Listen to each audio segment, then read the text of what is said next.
क्या महत्वाकांक्षा आपकी? यहाँ से जैसे हर आदमी को होता है ना, एक सपना होता है। कुछ भी नहीं, 10 साल 15 साल में बागेश्वर धाम को अपने आप को कहाँ देख रहे हो आप? कहीं भी नहीं। हम जहाँ हैं क्योंकि बीच में कई लोगों को लग रहा था कि आपका जिस तरह उठान हुआ था और फिर बीच में कुछ कंट्रोवर्सी, लोगों को लगा कि अब आप भी गिरे और खत्म हो गए, लेकिन आप सरवाइव कर गए। हमारी जिंदगी में यही सबसे बड़ी बात है कि हम कोई ड्रीम नहीं देखते कि हमें ये बनना है।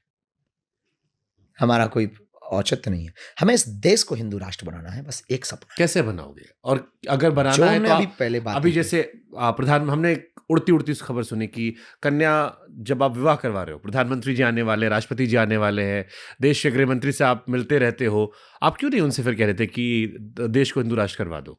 नहीं, वो हिंदुओं से होगा। कैसे होगा? वो तो अपनी जिम्मेदारी निभा रहे हैं। वो तो अपनी जिम्मेदारी, ये मत कह देना कि हम उनका पक्ष ले रहे हैं। वो अपनी जिम्मेदारी निभा रहे हैं। जिस देश का राजा इतना स्पिरिचुअल हो कि वो गंगा स्नान करता हो, और ये भी एक बहुत सी दूसरे पक्ष के भी फैक्ट हैं। वो तो गुण अवगुण सब में अंदर होती ही है। अब आप जो उठाना चाहो, लेकिन हमने अपनी जिंदगी में इतना व्यापक विश्वामित्र का भारत विश्वमित्र बना है। और ये हमने पहली बार देखा कि एक ऐसा प्रधानमंत्री, पुतिन की ट्रंप से बात नहीं होती, चीन के प्रधानमंत्री की ट्रंप से बात नहीं होती, यूक्रेन के जेलेंस्की की ट्रंप पुतिन से बात नहीं होती, लेकिन एक हमारे देश का प्रधानमंत्री है जो पुतिन से भी बात करता, जेलेंस्की से भी बात करता और ट्रंप से भी बात करता। ऐसी बुद्धि का आदमी, ऐसी भगवत कृपा प्राप्त, संतों की कृपा प्राप्त आदमी, हमें लगता है कि इस देश का राजा तो ऐसे ही होना चाहिए। हम पक्ष या विपक्ष वाली बात नहीं, जो है सो है। और हमारे जीवन में तो सभी पार्टियों के लोग। तो कभी आपने बात की हिंदू राष्ट्र की उनसे? नहीं, जरूरत ही नहीं। हम कभी सरकार के भरोसे हिंदू राष्ट्र के नहीं है। एक बात और बड़ी विचित्र। कैसे बनेगा? मान लो आप हिंदू, इस देश का हिंदू अपने आप को पहले कट्टर हिंदू बनाए, तब भारत हिंदू राष्ट्र। कट्टर हिंदू की जरूरत क्या है? बिल्कुल जरूरत है। इसलिए जरूरत है कि तुम्हारे सामने तुम्हारी रामचरितमानस फाड़ी जा रही है, तुम चुप बैठे हो। तुम्हारे सामने पालघर के संतों को मारा गया, तुम चुप बैठे हो। तुम्हारे सामने कोलकाता की बेटी का रेप किया गया, तुम चुप बैठे हो। तुम्हारे ही सामने तुम 9 राज्यों में अल्पसंख्यक हो गए और तुम्हें पता नहीं चला। तुम्हारे ही सामने 1996 से मणिपुर जल रहा और तुम्हें पता नहीं चला। तुम्हारे सामने बहराइच की घटना हो गई और तुम्हें पता ही नहीं। ना तुम्हारे सिर पर जूं रेंगते, ना तुम चर्चा करने हो, तुम डरते हो। उनके पास तो न जाने क्या क्या है, और तुम्हारे घर पे तो आजकल लाठी भी नहीं बची, माला तो ठीक है, भाला भी नहीं बचा, और तुम कहते हो हम हिंदू हैं। मस्तक का टीका फीका हो गया, उनकी टोपी अभी तक नहीं उतरी, और तुमने अपनी धोती कब की उतार दी, तुमने मालाएं कब की उतार दी हैं। तुम्हें हिंदू कहने में शर्म लगती है और तुम कहते हो कि हम हिंदू हैं, और नारेबाजी करके कमेंट करके तुम चल पड़ते। हिंदू हो तो तुम्हारे बगल का हिंदू भूखा क्यों मर रहा है?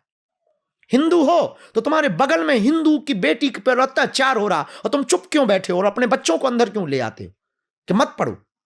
अगर तुम हिंदू हो तो तुम्हारे अंदर का हिंदुत्व कहां गया? कहां गया वो महाराणा प्रताप जैसा तेज? मैं आपकी सारी बातें सुन रहा हूं, उसमें कुछ बातों से मैं सहमत हूं, कुछ से मेरे सवाल होंगे। ये तो दुनिया है। कुछ से सवाल होंगे, लेकिन एक सवाल मेरे मन में, जैसे दुनिया में जितने भी देश हैं जो कट्टरपंथी देश है, वो प्रोग्रेसिव नजर नहीं आए। जैसे अमेरिका है या यूके रहा, हमारा व्यक्ति वहां प्रधानमंत्री बन गया, या अमेरिका में भी सरकार के इर्द गिर्द हमारे व्यक्ति हैं। अगर हम कट्टर बनेंगे, या मुस्लिम में भी जो कट्टर मुस्लिम देश है, कोई भी बहुत प्रोग्रेसिव देश नहीं है वो। नहीं, आपका फैक्ट गलत है। दुबई क्या है? वो भी तो सहज हो रहा है, मंदिर बनवा दिया, हो रहा, आपका स्वागत कर रहा है। हो रहा है तो हम भी तो स्वागत करेंगे। इसका मतलब ये थोड़ी कि हम मुसलमानों के खिलाफ जाएंगे या मुसलमानों को देश से निकाला करेंगे। No, never. हम यहूदियों के खिलाफ भी नहीं। हमारे इस देश में मुसलमानों को भी वही सम्मान आज है, वही कल हिंदू राष्ट्र में हो। हमें इस देश के हिंदुओं के अंदर हिंदुत्व भरना है। और संविधान तो 125 बार से ज्यादा समय उसमें सुधार हो चुका है। एक बार अगर हिंदू राष्ट्र के लिए हो जाता है तो कोई बुराई नहीं। तो ये तो बिना पॉलिटिकल मूव के होगा नहीं। आप कह रहा पॉलिटिक्स में जाओगे? पॉलिटिक्स की हमें जाने की जरूरत ही नहीं है। जब हिंदूवादी विचारधारा के कट्टर लोग इस देश में होंगे, जब इस देश का 140 करोड़ की जनसंख्या वाले देश में 100 करोड़ हिंदू एक विचारधारा के साथ जिएंगे, तो निश्चित रूप से वहां पर संसद में रहने वाले भी तो हिंदू हैं। तो आप किंग मेकर बनोगे? नेवर। तब तक हम रहेंगे भी कि नहीं रहेंगे, ये भी हमारा कोई ड्रीम थोड़ी है।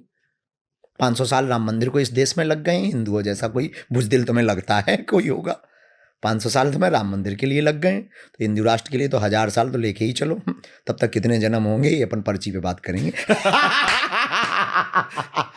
अद्भुत अद्भुत अद्भुत।